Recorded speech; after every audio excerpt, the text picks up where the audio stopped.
कृति ने अपनी बहन की शादी अपने देवर से करवा दी। हर कोई उन्हें जलन भरी निगाहों से देख रहा था क्योंकि उसका ससुराल बहुत अमीर था।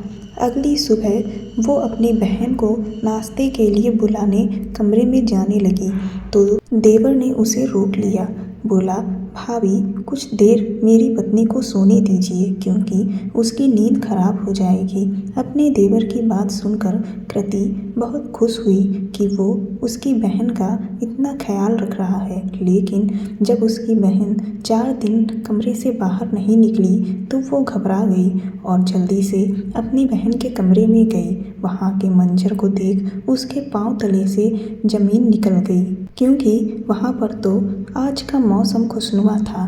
पर कृति की माँ बहुत परेशान थी क्योंकि उन्हें उसकी शादी की तैयारी जो करनी थी। फिर उन्होंने कहा, चलो आज के दिन मैं बाजार जाकर कुछ खरीदारी कर लेती हूँ। दरअसल पिछले 2 बरसों से उसकी शादी उसके पापा के एक रिश्तेदार के बेटे विवेक से तय है। सगाई होने के बावजूद भी वह लोग जल्दी शादी करने को तैयार नहीं थे।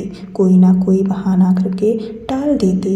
एक दिन उसके पापा के रिश्तेदार उनके घर आए। वो लोग उन्हें देखकर बहुत खुश हुए। उन्होंने उसके पापा से कहा, हमारे बच्चों की शादी बहुत दिन से तय है, इसीलिए मैं चाहता हूँ कि कृति और विवेक की शादी जल्द से जल्द करवा दी जाए। उनकी बातों से उनके घर में खुशियाँ आ गईं क्योंकि वो लोग भी तो जल्दी ही शादी करना चाहते थे। उनके घर में उसकी शादी की जोरों से तैयारी चलने लगी। वो बहुत खुश थी कि चलो इतने दिन का इंतज़ार ख़त्म हुआ और अब कुछ ही दिन में वो और विवेक एक हो जाएंगे। जब से उसकी सगाई विवेक से हुई थी वो उससे प्यार करने लगी थी और मन ही मन उसने उसे अपना जीवन साथी भी मान लिया था। खैर वो बाजार जाने ही वाली थी कि बीच में बारिश शुरू हो गई और सारा काम धरा का धरा रह गया। उसकी माँ सर पकड़कर बैठ गई। बोली, कृति, हमने जज्बात में आकर तुम्हारे ससुराल वालों से यह तो कह दिया कि हम 1 महीने में शादी की तैयारी कर लेंगे, लेकिन लगता नहीं है कि ऐसा हो सकेगा। उसने अपनी माँ को दिलासा देते हुए कहा, आप फिक्र ना करें, धीरे धीरे सब कुछ हो जाएगा और अगर शादी में कुछ कम ज़्यादा हो भी गया तो मुझे पूरा यकीन है कि वह लोग हमारा मजाक नहीं उड़ाएंगे क्योंकि उसकी शादी उसके पापा के रिश्तेदार के बेटे से हो रही है। वह लोग कोई गैर नहीं। अभी कृति अपनी माँ से बैठकर यह बातें कर ही रही थी कि घर के दरवाजे पर दस्तक हुई। उसकी छोटी बहन निशा ने दरवाज़ा खोला था। दरवाज़ा खोलते ही वह मुस्कुराकर बोली, वाह आंटी, आप बहुत अच्छे टाइम पर आई हैं। मौसम को देखिए, अभी मैं पकौड़े बनाने ही वाली थी। चलो अच्छा हुआ कि आप आ गईं। मेरे हाथ की पकौड़ियाँ खाकर जाइएगा। आंटी ने कहा, ठीक है बनाओ, अभी मैं तुम्हारी माँ से मिलकर आती हूँ। कृति की माँ ने आंटी का स्वागत घर में जोश के साथ किया था, लेकिन उनका रवैया कुछ अजीब सा था। यह विवेक की माँ थी जो कि कृति की सास थी। इन लोगों का आना जाना शुरू से ही उनके घर पर था। वह कृति की माँ के पास बैठते हुए कहने लगी, किस्मत ने आपको 2 बेटियां दी हैं, काश एक बेटा भी दिया होता तो बहुत अच्छा होता। कृति ने बड़ी गौर से उनके चेहरे की तरफ देखा था कि वह यह कैसी बातें कर रही हैं। उसकी माँ के चेहरे का भी रंग उतर गया था। उसकी माँ ने कहा, बहन, यह तो ऊपर वाले की देन है। किसी को बेटा देता है तो किसी को बेटी। उन्हें कोई गम नहीं कि उनका कोई बेटा नहीं है। वो लोग इस बात को टालते जा रहे थे और बार बार बेटा बेटी को लेकर बातें कर रही थी। कृति की माँ ने बड़ी बेबसी से कृति की तरफ देखा। उन लोगों की बातें सुनकर उसे ही बोलना पड़ा। उसने कहा, आंटी, आप अभी यह सब बातें छोड़ें और आप मुझे यह बताइए कि शादी में आप क्या पहनने वाली हैं। आजकल तो दूल्हा दुल्हन के माँ बाप भी ऐसे तैयार होते हैं जैसे उनकी शादी हो। आंटी ने उसकी तरफ देखते हुए कहा, पर कृति, मुझे तो तुम्हारे लिए बहुत दुख हो रहा है। उनकी बात सुनकर कृति और उसकी माँ दोनों घबरा गए। फिर उसकी माँ ने कहा, क्या हुआ, आप खुलकर बताइए। उन्होंने कहा, आजकल विवेक अपने काम को लेकर बहुत परेशान रहता है। उसके जितने भी दोस्त हैं वह किस्मत के धनी हैं, क्योंकि जहाँ पर उनकी शादी हुई है उनके साले अच्छे अच्छे पोस्ट पर हैं और उन्होंने उनकी नौकरी भी लगवा दी। तो दूसरे दोस्तों का कारोबार भी उनके साले ने सेट करवा दिया है। यह देख विवेक ने कहा है कि वह किसी ऐसी लड़की से शादी करेगा जिसके भाई हों और अच्छी खासी नौकरी करते हों या बहुत बड़े बिजनेसमैन हों, पर आपका तो कोई बेटा ही नहीं है, इसीलिए विवेक ने यहाँ शादी करने से इनकार कर दिया है। आंटी की इस बात पर कृति और उसकी माँ पर तो बिजली गिर गई थी। इसका सामना करना उन दोनों के लिए बहुत मुश्किल था और फिर देखते ही देखते आंटी उसके पास आई और उसके हाथ से विवेक के नाम की अंगूठी उतार ली और उसकी तरफ से दी गई अंगूठी मेज पर रखकर चली गईं। उनका यह रवैया देखकर कृति और उसकी माँ एक दूसरे को देखते ही रह गए थे। इतनी देर में निशा पकौड़ी लेकर आई तो उन दोनों को इस तरह देखकर चुटकी बजाते हुए बोली, आप दोनों इस तरह पत्थर क्यों बनी हुई हैं और आंटी कहाँ गई? निशा के पूछते ही कृति फूट फूट कर रोने लगी। उसकी माँ भी उसके गले लगकर रो रही थी, जबकि निशा मेज पर पड़ी अंगूठी देखकर सारा माजरा समझ गई थी।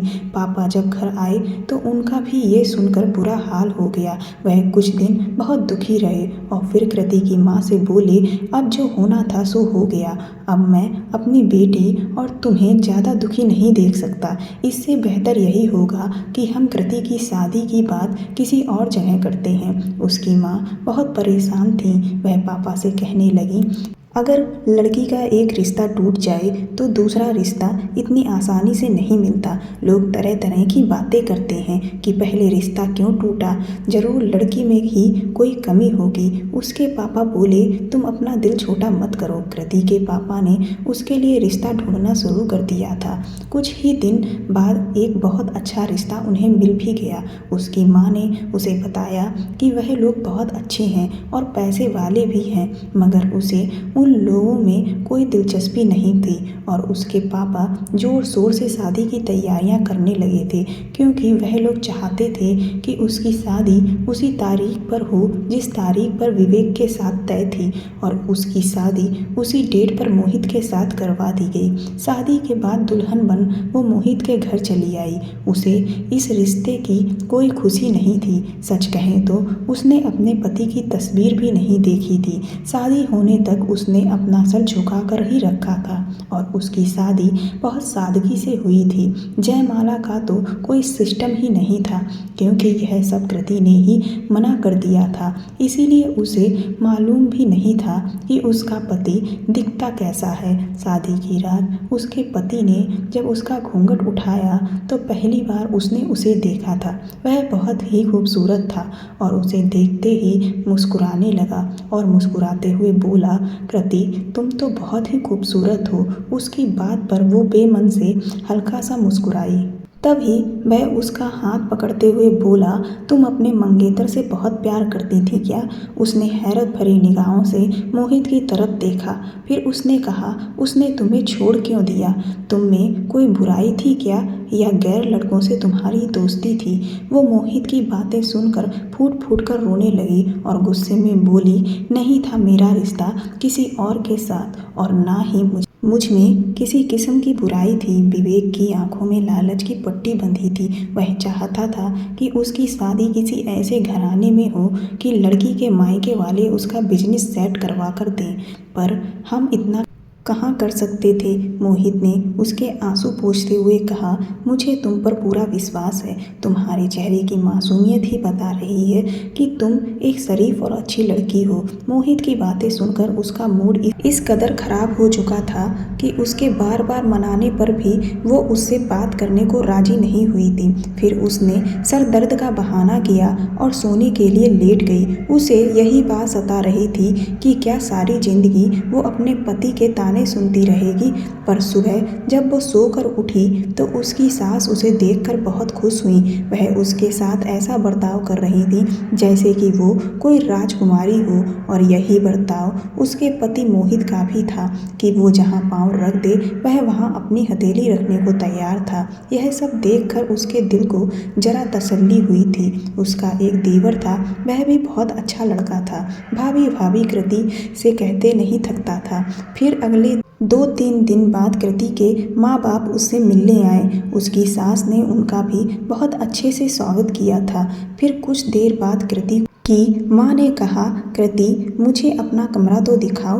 वो अपना कमरा दिखाने अपनी माँ को अपने कमरे में ले गई तो उन्होंने जल्दी से उस कमरे का दरवाज़ा बंद कर दिया और कहने लगी, कृति कल विवेक की मम्मी घर आई थी। उन्हें पता चल गया है कि तुम्हारी शादी एक बहुत अच्छे घर में हुई है।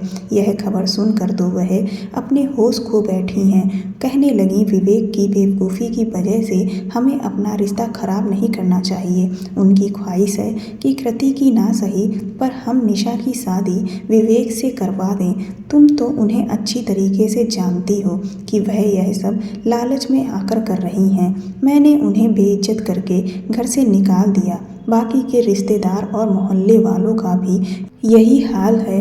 वह सभी तुम्हारे बारे में ही बात कर रहे हैं और मुझसे कह रहे थे कि तुम्हारी बेटी की किस्मत बहुत अच्छी है कि उसकी शादी इतने अच्छे घर में हुई। पर सच कहूँ तो मुझे अभी भी तसल्ली नहीं है। मेरे मन में बार बार यह ख्याल आता है कि यह लोग पैसे वाले तो हैं पर उनके व्यवहार विचार ना जाने कैसे होंगे। मैं यही सोच सोच कर घबराती रही, मगर आज जब मैं तुम्हारे ससुराल वालों से मिली तो मेरे दिल को तसल्ली हुई कि यह तो बहुत अच्छे लोग हैं। तुम्हारी सास किस कदर हमारी खातिरदारी कर रही थीं। उन्होंने तो मेरा दिल ही जीत लिया। और तुम्हारा पति वह भी बहुत अच्छा लड़का है। मेरी एक बात याद रखना, इन लोगों को कभी शिकायत का मौका मत देना। यह लोग तुम्हें बहुत खुश रखेंगे। अपनी माँ के मुँह से कृति यह सब सुनकर मन ही मन खुश हो रही थी। कह रही थी कि अच्छा ही हुआ कि उन लालची लोगों से उसका पीछा छूट गया और उसका रिश्ता इतने अच्छे लोगों के घर हो गया। कृति के माँ और पापा कुछ देर बाद घर वापस चले गए। धीरे धीरे उसने अपने पति और अपने ससुराल वालों को भी एक्सेप्ट कर लिया और उनसे बहुत प्यार से पेश आने लगी। सब कुछ बहुत अच्छे से चल रहा था। एक दिन उसकी सास उसके पास आई और कहने लगी, कृति तुम तो बहुत अच्छी लड़की हो। मेरी ख्वाहिश है कि मेरे छोटे बेटे समर के लिए भी तुम्हारे ही जैसी कोई अच्छी लड़की मिल जाए तो बहुत अच्छा होगा। तुम्हारी नज़र में अगर कोई लड़की हो तो ज़रूर बताना। तुम लोगों का घराना बहुत अच्छा है। तुम्हारे घर से एक लड़की ब्याह कर मैं तो यही चाहती हूँ कि मेरे दूसरे बेटे की भी शादी तुम्हारे खानदान में हो। कृति ने कहा, सासू जी अभी तो मेरी नज़र में कोई भी लड़की नहीं है, मगर आप फिक्र ना करें, मैं अपनी माँ से बात करूँगी और वह ज़रूर इस मामले में हमारी मदद करेंगी। उसकी सास ने कहा, चलो अच्छी बात है। कृति जल्दी से उठकर अपने कमरे में आ गई और अपनी माँ को फ़ोन मिलाया और पूछा, माँ आप क्या कर रही हैं? कृति की माँ ने कहा, मिठाई खा रही हूँ। उसने कहा, कौन लाया मिठाई? तो उन्होंने कहा, अरे पड़ोस वाले तिवारी जी थे ना, उन्हीं के घर से। उसने कहा, क्यों? अभी तो पिछले दिनों ही उनकी बेटी की शादी हुई है। क्या उन्होंने अपनी दूसरी बेटी की भी शादी तय कर दी है? तो उसकी माँ बोली, तिवारी जी की बहू पेट से है और वह खुशी से पागल हुए घर घर मिठाई भेज रहे हैं। मैंने उन लोगों से कहा भी कि ऐसी बातें इतनी जल्दी नहीं बताते, लोगों की नज़र लग जाती है। पर उन्हें कौन समझाए, उनके घर नन्हा मेहमान आने वाला है ना, इसीलिए वह लोग बहुत खुश हैं। अपनी माँ की बातें सुनकर कृति के अंदर उदासी छा गई। फिर उसकी माँ ने कहा, कृति तुमने अभी तक कोई खुशखबरी नहीं सुनाई। तुम्हारी शादी को तो धीरे धीरे 6 महीने होने वाले हैं। उसने इस बात को टालते हुए कहा, माँ, मोहित आ गए हैं। मैं आपको थोड़ी देर बाद फ़ोन करती हूँ। मगर सच तो यह था कि अब उससे एक शब्द भी बोला नहीं जा रहा था, क्योंकि उसकी शादी को इतने दिन हो गए थे। सब कुछ बहुत अच्छा था। उसकी शादी बहुत अच्छे घर में हुई थी और पति तो उसे बहुत प्यार करता था। मगर इतने दिनों में उसके पति ने उसे छुआ तक नहीं था। जब उसके और उसके पति के बीच कोई रिश्ता ही नहीं बना तो वो प्रेग्नेंट कैसे होती। उसके मन में बार बार यह सवाल आ रहा था कि वो मोहित से कहे कि उसने उससे यह दूरी क्यों बना रखी है, मगर उसके अंदर इतनी हिम्मत नहीं थी। कुछ दिनों तक वो इसी सोच में डूबी रही। फिर एक दिन उसकी माँ का फ़ोन आया। उन्होंने कहा, कृति, तुम्हारे देवर की शादी तुम्हारी सास को नहीं करनी है क्या? तब उसे ख्याल आया कि उसकी सास ने तो उससे इस बारे में बात की थी। उसने कहा, हाँ, समर की भी शादी करनी है। बल्कि मेरी सास तो मुझसे कह रही थी कि मेरे घराने की कोई लड़की मिल जाती तो बहुत अच्छा रहता। मैंने उनसे कहा कि अभी तो मेरी नज़र में कोई लड़की नहीं है, अगर होगी तो मैं आपको बताऊंगी। कृति की बातें सुनकर उनकी माँ ने गुस्से में कहा, कृति, तुम्हारी अकल घास चरने गई थी क्या? तुमने अपनी बहन निशा का नाम क्यों नहीं लिया? मैं तो यही चाहती हूँ कि उसकी भी शादी तुम्हारे ही जैसे लोगों के घर में हो जाए। और अब जब तुम्हारा देवर है तो क्यों ना हम उसकी शादी तुम्हारे देवर से करवा दें। उसने कहा, हाँ, ये तो आप ठीक कह रही हैं। ना जाने मुझे यह ख्याल क्यों नहीं आया। मैं ज़रूर अपनी सास से निशा के बारे में बात करूंगी। उसकी माँ ने कहा, निशा की शादी अगर तुम्हारी ससुराल में हो गई बहुत अच्छा होगा और विवेक के घर वाले भी देखते रह जाएंगे। अपनी माँ की बातें सुनकर कृति के दिल को बहुत सुकून मिला। रात का खाना खाने के बाद उसने अपनी सास से कहा, क्या आप समर की शादी मेरी छोटी बहन निशा से करवा सकती हैं? उसकी बात सुनकर उसकी सास ने कहा, तुमने तो मेरे मुंह की बात छीन ली। तुम दोनों बहनों को देखकर मैं तो यही चाहती थी कि निशा भी हमारे घर की बहू बने। वो दोनों सास बहू शादी को लेकर बहुत खुश हुए। वो तो यही चाहती थी कि निशा की भी शादी उसके ही जैसे अमीर घराने में हो। उसकी सास ने कहा, तुम अपनी माँ को बता देना कि मुझे इस रिश्ते से कोई ऐतराज़ नहीं है। मैं समर की शादी निशा से करने को तैयार हूँ। खाना खाने के बाद जब वो अपने कमरे में आई तो मोहित उसका इंतज़ार कर रहा था। उन्होंने कहा, कृति, मैं तुम्हारा कब से इंतज़ार कर रहा था। तुम्हारी मीठी और प्यारी प्यारी बातें सुनने को मेरा दिल कर रहा था। आज मोहित को ना जाने क्यों उसके ऊपर बहुत प्यार आ रहा था। उसने उनसे कहा, मोहित, मैं आपसे एक बात कहना चाहती हूँ। मोहित ने कहा, हाँ, ज़रूर कहो। उसने कहा, मोहित, मैं चाहती हूँ कि हमारे घर भी एक नन्हा सा मेहमान आ जाए। उसकी बात सुनकर मोहित के चेहरे का रंग उड़ गया था। वह कुछ देर तक उसकी तरफ देखने लगे, जैसे वह कोई जवाब सोच रहे हों। फिर उन्होंने कहा, कृति, तुमने तो मेरे दिल की बात कह दी, मगर मैं क्या करूँ? तुम जैसे ही कमरे में सोने के लिए आती हो तुरंत सो जाती हो। मैं इस बारे में तुमसे बात करना चाहता था पर नहीं कर सकता था। मुझे लगता था कि शायद तुम अभी इस चीज़ के लिए राजी नहीं हो। यही सब सोचकर मैंने तुमसे इस बात की कोई शिकायत नहीं की। मोहित की बात सुनकर वो सोच में पड़ गई, क्योंकि वह तो बिल्कुल ठीक कह रहे थे। ना जाने क्यों शादी से लेकर आज तक जैसे ही वो कमरे में सोने आती, पता नहीं कैसे उसे तुरंत नींद आ जाती और वो सो जाती।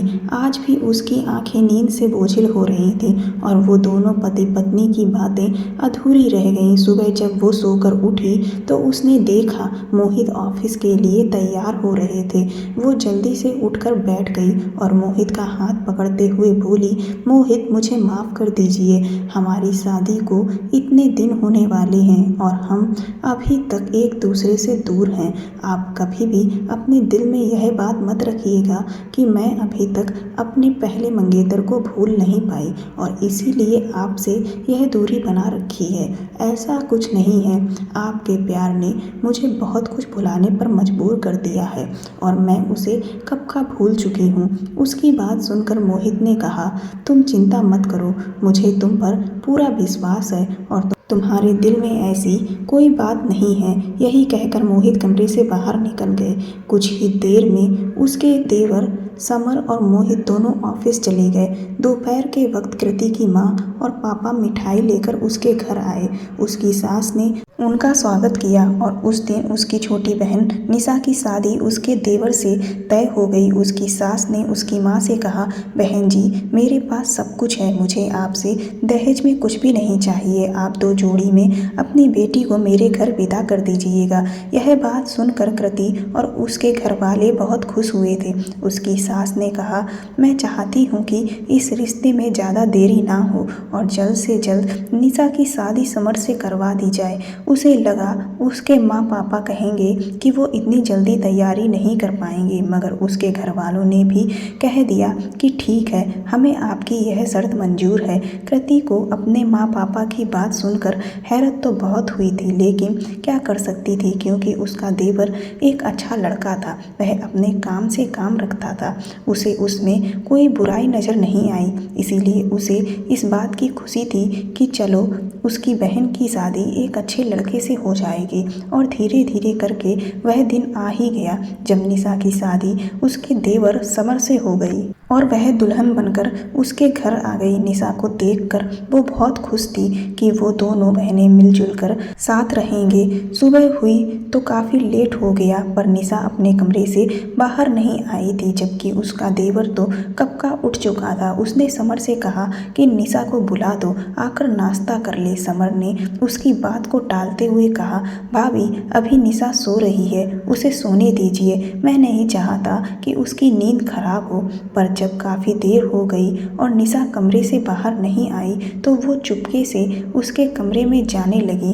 तभी उसकी सास ने उसका हाथ पकड़कर रोक लिया और बोली, कृति, तुम यह मत समझना कि तुम्हारा देवर बहुत अच्छा है, वह बहुत गुस्से वाला है, इसीलिए बेहतर यही होगा कि तुम उसके कमरे में मत जाओ। उसने मजबूरी में अपना सर हिला दिया, लेकिन सच कहूँ तो उसे निशा पर बहुत गुस्सा आ रहा था। उसने सोचा कि जब वह सोकर उठेगी तो वो उसकी क्लास लेगी। इतनी देर तक कौन सोता है, पर उसे नहीं पता था कि उसका यह इंतज़ार इतना लंबा हो जाएगा। सुबह से दोपहर और दोपहर से शाम हो गई, लेकिन निशा अभी तक अपने कमरे से बाहर नहीं निकली। उसे तो कुछ समझ में ही नहीं आ रहा था कि क्या करे। फिर कुछ देर बाद निशा अपने कमरे से निकलती हुई नजर आई। यह देखकर उसके दिल को थोड़ा सुकून हुआ, लेकिन साथ ही साथ इस बात की हैरत भी हुई कि उसने अपना चेहरा क्यों छुपा कर रखा है। वह किचन की तरफ बढ़ी तो वो भी जल्दी से उसके पीछे पीछे किचन में गई और उससे बोली, निशा, तुम इतनी देर तक क्यों सोती रह गई और इस तरह अपना चेहरा क्यों छुपा कर रखा है? इधर मुँह करो, सब ठीक तो है? इससे पहले कि वो आगे बढ़कर निशा के चेहरे से उसका घूंघट उठाती, तभी वह जल्दी से किचन से भागती हुई अपने कमरे में चली गई। वो भी जल्दी उसके पीछे पीछे गई। तभी उसने अंदर से दरवाज़ा लॉक कर लिया। उसकी हरकत देखकर उसे बहुत गुस्सा आया और वो गुस्से से दरवाज़ा पीटने लगी। दरवाज़ा पीटते हुए गुस्से से वो बोल रही थी, निशा, अभी के अभी बाहर निकलो, नहीं तो मुझसे बुरा कोई नहीं होगा। तभी उसका देवर वहाँ पर आ गया। वह गुस्से से उसे देखते हुए बोला, भाभी, आप मुझे और मेरी नई नवेली दुल्हन को थोड़ी प्राइवेसी देंगी? सच कहूँ तो मुझे आपसे इस तरह की हरकत की जरा भी उम्मीद नहीं थी। यह सब क्या कर रही हैं आप? वो भी उसी की जुबान में बोली, मुझे अभी और इसी वक्त अपनी बहन से मिलना है। तुम्हें यह बात समझ में आई? तुम्हारी पत्नी वह बाद में है, पहले वह मेरी बहन है। वो दोनों ऊंची ऊंची आवाज़ में बात कर रहे थे। तभी उसकी सास उन दोनों की आवाज़ सुनकर वहाँ पर आ गई और कहने लगी, क्या हुआ, सब खैरियत तो है ना? उसने कहा, मुझे मेरी बहन से मिलना है। उसकी सास ने कहा, अच्छा, पहले मुझे कमरे में जाने दो, फिर मैं निशा से पूछती हूँ कि आखिर वह तुमसे क्यों नहीं मिलना चाहती। उसकी सास दरवाज़ा खटखटाते हुए बोली, निशा बेटा, दरवाज़ा खोलो। उसकी सास की आवाज़ सुनते ही निशा ने तुरंत दरवाज़ा खोल दिया और उसकी सास कमरे में चली गई। पर यह सब देखकर वो बहुत हैरान थी कि निशा ने उसके कहने पर दरवाज़ा क्यों नहीं खोला था। थोड़ी देर बाद उसकी सास कमरे से बाहर आई और कहने लगी, कृति, निशा ने कहा है कि वह तुमसे ना तो मिलना चाहती है और ना ही बात करना चाहती है। बेटा, तुम दोनों के बीच कोई बात हुई है तो मुझे बताओ। उसने धीरे से ना में अपना सिर हिला दिया और अपने कमरे में चली आई। उसे दिल में बहुत घबराहट हो रही थी कि बैठे बिठाए उसकी बहन को क्या हो गया। ऐसे ही करते करते यूं ही 4 दिन गुजर गए। इन 4 दिनों में उसने एक बार भी निशा की शक्ल नहीं देखी थी। इस बात को लेकर वो बहुत परेशान थी और यह सब वो अपने माँ बाप को भी नहीं बता सकती थी, क्योंकि यह सब जानने के बाद वह लोग बहुत परेशान हो जाते। उसने इस बारे में मोहित से बात की थी, पर उन्होंने कहा यह पति पत्नी के बीच का मामला है। अगर निशा तुमसे नहीं मिलना चाहती तो इसमें मैं कुछ नहीं कर सकता। जब 4 दिनों तक निशा कमरे से बाहर नहीं आई तो कृति बहुत घबरा गई और कमरे में बैठकर फूट फूट कर रोने लगी। तभी मोहित कमरे में आए और उससे पूछने लगे, क्या हुआ, तुम रो क्यों रही हो? उसने उनसे कहा, जैसे कि आपको कुछ पता ही नहीं है, मैं अपनी बहन से 4 दिन से नहीं मिल पाई हूँ और आप पूछ रहे हैं कि तुम रो क्यों रही हो। उसने उसका हाथ पकड़कर पूछा, आप बताइए कि आपको इस सब के बारे में कुछ नहीं पता? आखिर इस घर में हो क्या रहा है? कुछ देर तक वह उसकी तरफ देखता रह गया। फिर उसने कहा, मेरी एक बात मानोगी? कृति ने कहा, क्या बात है, बताइए। उसने अपनी जेब से एक पुड़िया निकालकर उसे पकड़ा दी और कहने लगे, आज भाई और माँ के खाने में तुम इसे मिला देना। अगर तुम यह हिम्मत ना कर सकी तो याद रखना, फिर सारी जिंदगी अपनी बहन की शक्ल नहीं देख पाओगी। वो सवालिया नजरों से मोहित की तरफ देखने लगी। मोहित ने कहा, नहीं, अब इसके आगे कोई सवाल नहीं। वो चुप हो गई। उसे तो पहले ही शक हो रहा था कि दाल में कुछ ना कुछ काला जरूर है, इसीलिए उसने मोहित की बात मान ली। और आज जब खाने की टेबल पर सभी खाना खाने बैठे तो उसने अपनी सास और देवर के खाने में वह दवा मिला दी थी। थोड़ी देर बाद ही उसकी सास और देवर कुर्सी पर बैठे बैठे ही लुढ़क गए थे। उसके पति मोहित जल्दी से उठे और निशा के कमरे के पास जाकर बोले, निशा जल्दी से दरवाज़ा खोलो, मैं हूँ मोहित। निशा ने तुरंत दरवाज़ा खोल दिया। फिर मोहित ने उन दोनों बहनों को जल्दी से गाड़ी में बैठने को कहा। वो चुपचाप गाड़ी में बैठ गई थी। मोहित उन्हें उस घर से बहुत दूर लेकर आ गए। फिर उसने गाड़ी रोक दी और कहने लगा, तुम दोनों मेरी एक बात गौर से सुनो। तुम और तुम्हारे घर वाले जैसा हमें समझ रहे थे, हम लोग वैसे नहीं हैं। हम कोई खानदानी अमीर नहीं हैं, बल्कि हम लोग तो फ्रॉड हैं। हम दूसरे शहर में जाकर अच्छा सा घर किराए पर लेते हैं। हमारा रहन सहन देखकर लोगों को लगता है कि हम बहुत अमीर हैं। फिर हम गरीब लड़कियों से शादी कर लेते और उन्हें अच्छे दामों पर बेच देते और फिर उस शहर से फरार हो जाते। कृति, मैं तुम्हें भी हर रात यही दवाई देता था ताकि तुम मुझसे किसी किस्म का सवाल ना कर सको, क्योंकि हमारा इरादा था कि जैसे ही समर की शादी निशा से हो जाएगी तो हम दोनों बहनों को एक साथ बेच देंगे। मगर तुम्हारे साथ इतने दिन रहते रहते मुझे तुमसे मोहब्बत हो गई थी, इसीलिए मैंने तुम दोनों को उस घर से निकालने की कोशिश की और कामयाब हो गया। कृति, अगर तुम मुझे अपनाना चाहो तो मैं तुम्हारी खातिर यह जुर्म का रास्ता छोड़ दूंगा। इतना कहकर मोहित उन दोनों बहनों को उनके मायके छोड़ आया था। उसने निशा से पूछा कि तुम मुझसे बात क्यों नहीं करती थी। उसने कहा, समर ने मुझे पहले दिन ही धमकी दी थी कि अगर मैं आपसे बात करूंगी तो यह लोग आपके साथ कुछ गलत कर देंगे और इन लोगों ने मेरा मोबाइल भी छीन लिया था। मैं मजबूर थी, इसीलिए यह लोग जैसा जैसा कह रहे थे मैं वैसा करती जा रही थी। यह बात उसने अपने माँ बाप को बताई तो वह लोग भी यह सब सुनकर दंग रह गए थे। खैर, कृति ने मोहित के साथ रहने का इरादा कर लिया था। मोहित ने पुलिस में बात कर अपने सारे गैंग को पकड़वा दिया था। मोहित उसे बहुत प्यार करता था। उनके पास ज़्यादा पैसे तो नहीं हैं, मगर उसे इस बात का सुकून है कि उसका घर उजड़ने से बच गया और उसे उम्मीद है कि बहुत जल्द उसकी बहन निशा का भी घर बस जाएगा। दोस्तों, पैसा रुपया देखकर शादी ना करें, अच्छी जांच पड़ताल कर लें। शादी का फैसला कभी भी जल्दबाजी में ना करें। पैसा ही सब कुछ नहीं होता, पैसे के साथ साथ अच्छे इंसानों का होना भी जरूरी है। अगर आपको यह कहानी पसंद आई हो तो मेरे चैनल को सब्सक्राइब कर दें, वीडियो को लाइक कर दें। धन्यवाद।